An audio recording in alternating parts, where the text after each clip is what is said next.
Hello, and today's video is my monthly walk around the yard and show you all of the progress that's happened.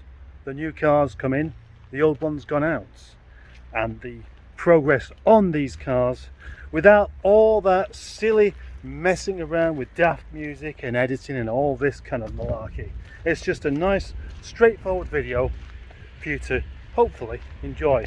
But this week, or this month rather, a slight difference, and that one slight difference is that I'm not doing the whole thing in one shot, but I'm not going to be flashing back and forward all over the place. It's just more practical to just snip a few bits together. Anyway, practical reasons aside, let's just crack on. Project George, with not really anything happening to it particularly, except it's got a few bits of junk piled on top of it. And it's gone rather dusty because it's quite a dusty lockup. So the interior is still the same as you would expect. Looking rather dark in there because I switched the light off. And that seat hasn't been repaired. But then, is it going to get repaired? I don't know. The truth is, cars like this are very difficult to know exactly what to do with, because they're just not really worth a great deal. They're not really worthwhile spending lots and lots of money on, which is unfortunate because it's a very, very nice car to drive.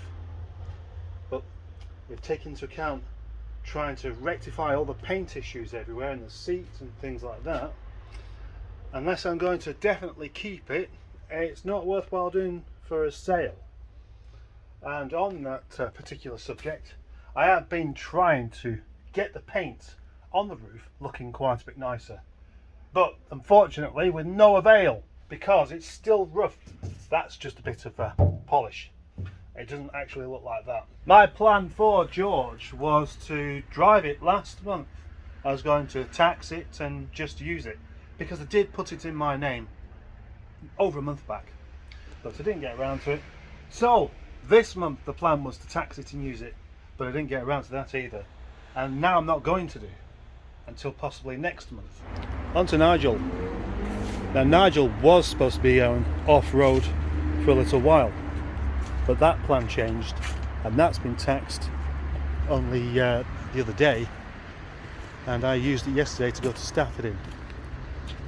Now currently it's got a steel wheel on the front because I had a puncture, probably as a result of being in this yard.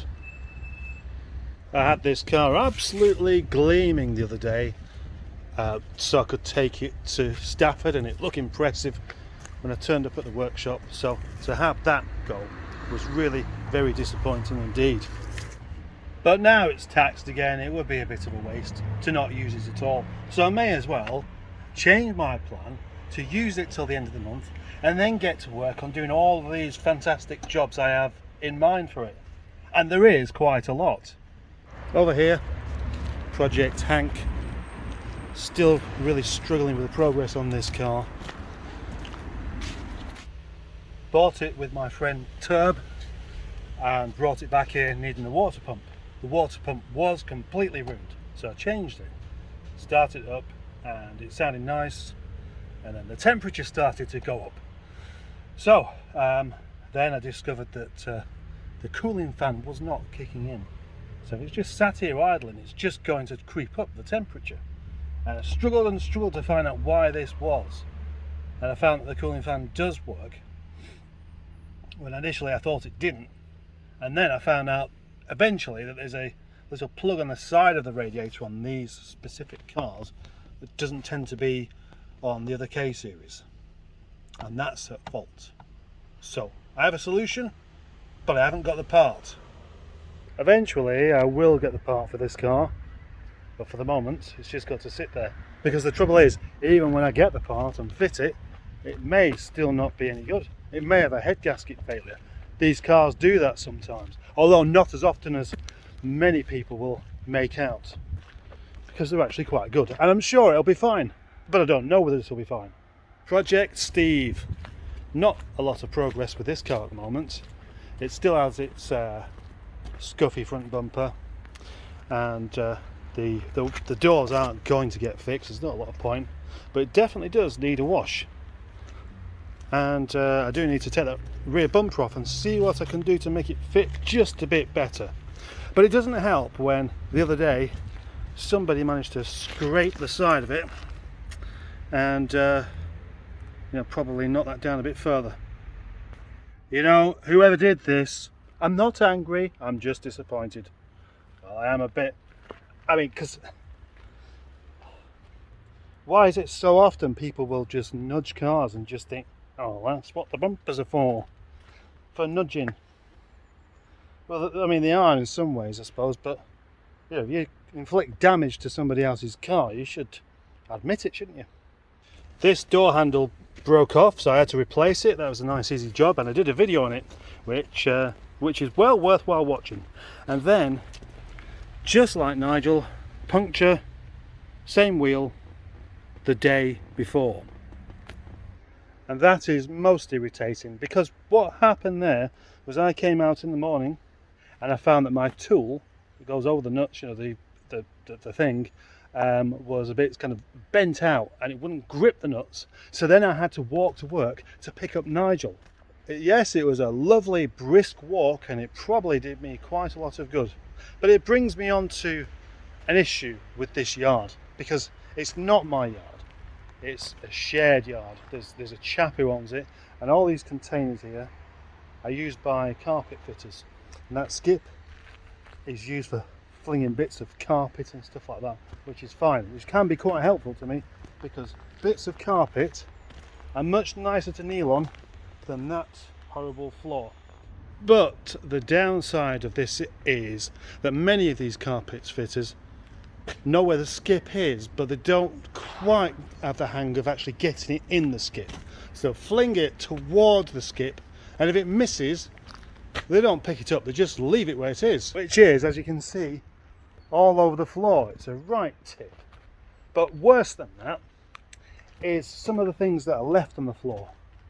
Things like these carpet grippers with nails sticking out of them all over the yard.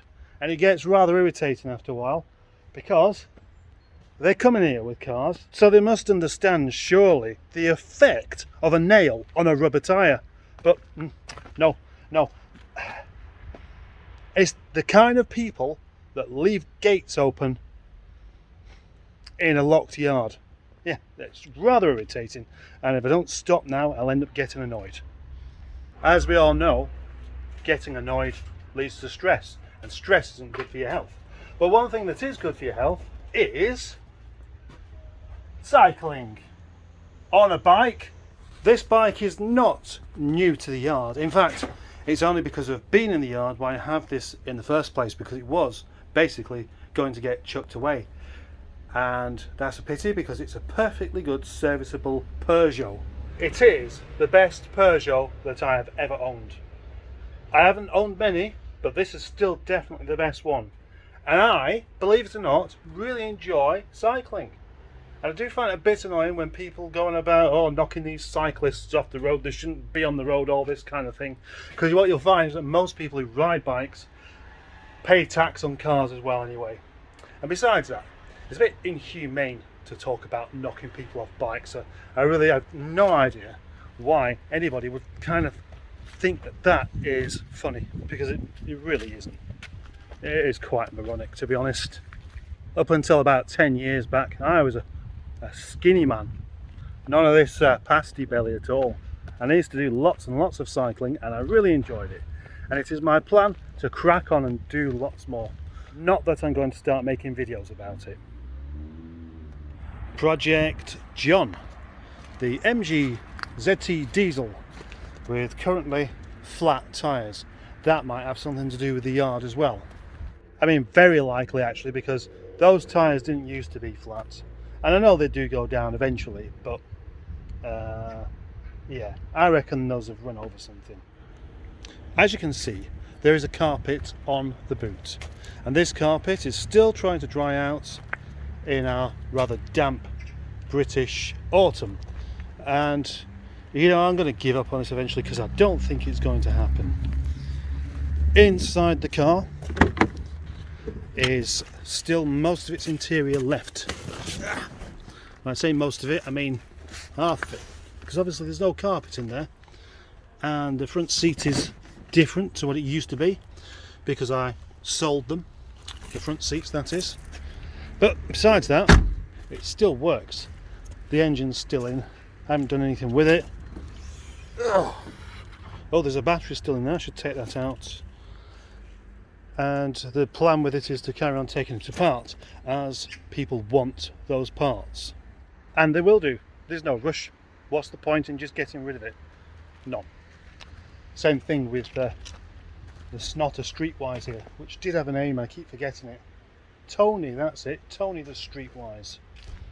It's had quite a few bits taken off of it so far, but it's a long way from going, basically, because there's so many things still to go off of it. The interior is almost complete, although obviously not saleable. Same with the headlining. And the engine is almost complete as well. I'll show you. I can't because I've closed the bonnet. Do I really need to show you though? Do I need to show you what an L series engine looks like with a few bits missing off of it? Well, I would do if you didn't know what it looks like, but the chances are you do. Next car, still not really with any progress, is Project Christine. Now I am waiting for a good time to visit the garage so I can pull the floor up, not the floor, the carpet, and get that floor pan welded up. Oh look, another flat tyre. Actually, that tyre was going flat anyway. When we picked this car up from Kent, that tyre was flat. So it's not going to suddenly fix its own puncture. So we can't blame the yard for that one, I don't think. It would be fabulous to have the money and the resources to fix all these cars up much more quickly, because this really is a rather delightful Rover 45 with its green seats and green carpet and just general good quality Roverness about it. I'm a real fan of nice carpets in cars. I'm not a fan of people who cut carpets for a living, but this, it just feels so soft and very good. Project Christine there. It definitely will be getting some progress on it at some point. It's just I'm not sure what point that is, but hopefully not too long in the future. There's a Vauxhall Zafira in the yard still. This has been here over a month, and yeah, well, I mean, I don't really want to talk about this car. I'm just not very excited by it, but in all honesty, it has at least made some money for me, because those wheels, I sold the wheels, and I sold the headlamps, I sold the front bumper and the bonnet. And that, along with its 3/4 of a tank of diesel, helped me out quite a lot. Without that diesel, I would have struggled to put the fuel in my truck to go and pick up the car known as Project Waster, which is not here either. That car has been sold. And also gone is Project Gordon, the 75, the one with all sorts of sneaky little issues with it. Yeah, that's completely stripped out and then got rid of. That brings me neatly to the things that are here that weren't here last month. First one, not the first, but this here is an 800, which I picked up from Rover Revival just a couple of days ago. Now, as you can see, this isn't really a car, is it? It's just a kind of shell of a car, but it's still got quite a few bits left on it. I'm reasonably sure of that, but until I start investigating, I won't know, because the car is a wreck. It was a rusty wreck that they tried to save, and it just wasn't going to happen. It just would not have made sense to try and save this car with the amount of corrosion it had and the amount of jobs that need doing on it. So, as you can see, it has been pretty well stripped down, and you can see some of the corrosion up there in the roof. Look at that. That's pretty bad, actually. It's had a few panels cut out of it to save other cars, and well, there's not a lot to take realistically, because even these doors aren't particularly great. Now, I could take some of that rear suspension, but I don't really know the quality of it. And there might be a few plugs and things. I could take all the plugs off the wiring. That's possibly about as good as it's going to get. Also, courtesy of Rover Revival, is this Rover 75. And that towing hook in the front there will give you a clue as to this car's destination. It's a very tidy looking green 75, well, besides the wheels, that is, and besides the bumpers not being perfect, but unfortunately it has lots and lots of hidden gremlins. I picked this up and I was thinking, maybe there's a way of saving this car, and I was spent all day messing around with it and stuff, and eventually Craig actually said to me, stop trying to save it, it's a wreck, it's a breaker, and that's really it. It doesn't look like it, but that's its destination. Now it's time to show you another car that has come from Craig's place. And I did previously own this car for just a brief period of time, and it was a great little car, but unfortunately the cam belt broke on it, leaving it just a little bit useless. Not really worthwhile repairing. It is this car known as Yab, but I called it Project Adam when I had it before, so it still has the same name. And it's a lovely green rusty car with a goosed engine. It can't just sit here doing nothing. I've taken off the fuel tank and the exhaust and something else I can't remember, and they've been sold to help save another car, which is having an awful lot of money spent on it. The rest of this car will of course be going to pieces, and there should be a lot to sell because the interior is nice. The carpet isn't for sale because I'm having it, and even the headlining is okie dokie.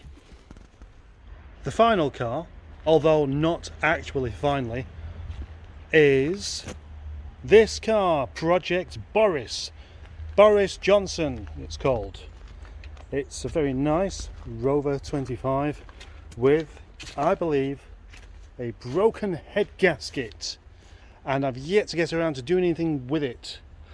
But in the meantime, I think I'm going to swap these wheels for the ones I have on mine because I like these a bit more. Yeah, and the interior is very nice, and it's even got electric rear windows, which is exceedingly unusual for a Rover 25. But these wheels, well, I wasn't sure about them at first, but I kind of like them now because they're 16-inch rather than 15, so they look a bit more purposeful, I suppose. And while the car sat here not really doing anything anyway, and for the foreseeable future that's exactly the case, I may as well use them on either Steve or Nigel. But which one? That's the question, because Nigel's wheels are the same as Steve's. They are these serpents, which I do really like the style of, but I don't know. I don't know. I want to change some wheels, and I'm not sure which ones to do. I'm sorry, I'm going a bit daft again, aren't I? All of this talk of vehicles, and there's one that I've forgotten, one that's been here throughout the Project Nigel time that's helped me out a great deal, and that is Project Transitface. Still running, still doing its job, still noisy, still uncomfortable, still dropping oil at the bottom, but never really losing any. I can't figure that out. Maybe I don't really need to. I've never been able to figure out whether I like Transitface or not, because on one hand it always works, it's quite durable, it pulls quite nicely when the brakes aren't binding, but then it is scruffy and it is shockingly badly built, and it just concerns me every time I get in it. Something else is going to wear out. When you have a work vehicle that spends most of its time not working at all, because when it is working it's costing you more money to actually use it than it is earning you, it does make you question why you bother, and I do have that question every time I get in it.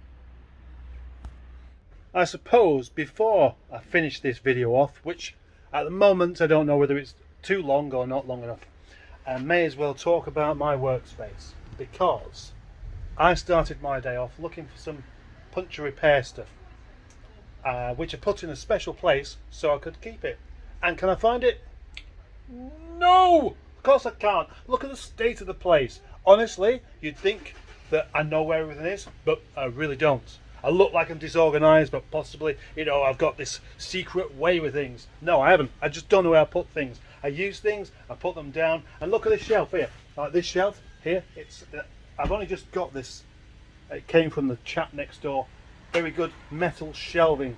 Nice shallow things for small, heavy things. And what have I got on there? Things like an ice cream tub with a couple of bolts in it. Completely useless. So, until next month, or tomorrow, depending on when you're coming back, bye bye.